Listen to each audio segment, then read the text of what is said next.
All right, good afternoon, good evening. Just wanted to answer a few questions.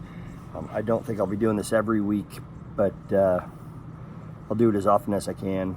And when things come around and come up, I'll try to address them here for you. So that being said, I promise this won't be more than probably 5 minutes, 10 minutes, I think. I've spent a total of 30 seconds reviewing some questions that I've got, and I think that'll help. So hopefully that works, and I'll try to look there, I guess, is another constructive comment I got. Good, thank you. All right, so in no particular order, what's going on with the tennis courts? As far as tennis courts go, they're open, they're available for the HOA. There should always be tennis courts open. Last week I think we had a USTA tournament, which was great, but they did take up, I think, for a couple hours all the courts. Usually there's always one open. In my personal perspective, having been there so often, 99% of the time someone wants to get on a court, you can. So Match Tough is doing a good job. We get a lot of money from them a year to take care of our courts, and they're good people and provides a great service. So that's what's going on with the courts, tennis courts, I should say. I was in court all day today, but all right, this next one is, God, am I really a hacker? No. Thank you for the compliment. I'm not going to get too much into this, but I'm definitely not a hacker. And as far as what you're getting at there, believe me, I'm with you. I wouldn't worry about that at all, trust me. That's all I'm going to say there. Now, where you going? Thank you. All right, it's the next one here. Oh my God, 2 in a row. All right, why do some why do some HOA members hate you? Great question. I don't know. I think I don't know, maybe I'm a hateable guy, but hopefully not. I think for the purpose of answering that question, I don't think, well, it says some, so okay, there are some maybe that do. I really don't know, and honestly, I don't spend a lot of time thinking about it. What I do think about are the people that I do this for. Listen, there's 1,000+ people here, so some are gonna like me, some aren't. But better ask them than me. But I will tell you this, pales in comparison to the people that I really truly love and care about here, neighbors, friends. You know who you are, and it means the world to me, and I'll continue pushing forward. So great questions. What's the plan for ponds? The plan is to get some fountains in there. It's tough. I mean, there's a lot of things that need attention, and ponds is one of them. And we're working on that, and I want to do it right. I mean, I could throw some cheapy little fountains in there, but that's not my goal. In fact, you'll probably find that I don't like to do anything cheap, because I think that's what gets golf courses in trouble to begin with, and cheap isn't always the best way. It's rarely the best way to go. So I look at a cost versus price analysis. So price is one thing. That's what I'm paying right away. Cost is what is it going to cost me to keep it and maintain it for the length of its lifetime. And I look there. I mean, that's kind of where I want to go, is nothing cheap, make everything last as long as we can, and that's it. So I won't harp on any one question too long. Why are there some spots that look great, and why are some spots not so great on the golf course? Well, thanks for the not so great part, because some of them actually do look really not nice.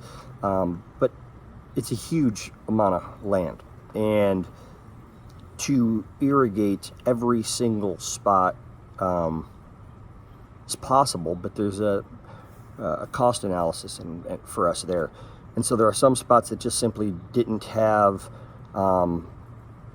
irrigation because the controllers have broken, Electric's down, especially during around 7, 8, 9. We've had, a lot of problems. I mean, just with just trying to get everything to work again there, and it's expensive. I mean, some of these, the sprinklers are $350 in some cases, and that's actually a pretty good deal from what I understand and what I've been able to price out. And we've gotten some partners there at Rainbird, Ron, who's really done a great job for us, and he's been there when we needed him, and he's worked his butt off, and he's done it just because he cares, and I really appreciate it. So yeah, I mean, so that's like on the irrigation side. So I understand, Red, there are some people who, the grass is tall in the back of your house. If you want to help out, cut it, honestly. I mean, if it takes 10 minutes, let me know. I'll pay you for it.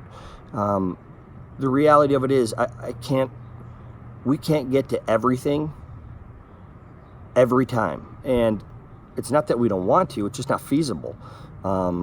So if people are complaining and I often hear, like, how can I help? Well, that's one way, I mean, your neighbor's complaining, do it. Let me know, though. I mean, honestly, it's appreciated. But yeah, I know everyone pays their dues. I do too. But I've been here for 14 years. I've seen things, here too. So we'll get there. But it's going to take some time. I mean, it's been since 8, 9 months. I think what we've been able to do in that time is good, but we're not satisfied either. So that's why it looks bad. I mean, it's in some spots. So as far as that goes, that's it. Do I sign or write checks? I don't do either. But I do my best to review them, make sure that they're good to go, advise the board, advise Lorden, and prioritize. And I take a, very,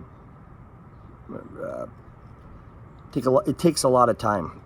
There's a lot of checks we write. And so because we write a lot of checks, and because we're so active right now in some of the capital improvements and equipment stuff, it's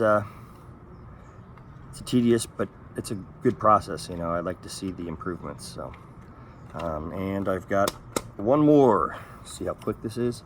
7 minutes and 35 seconds. It's a little longer than I think I wanted to go. Where can we get financial information from? Well, the financial information is going to come from the board and Lorden management, but the board, because of our court cases and litigation, the board needs to be notified, as does the legal committee, as to what's going out there. So there's also some requests that have been made that are a little bit, I think we had like a 35, 25, something like that, bullet point request for information.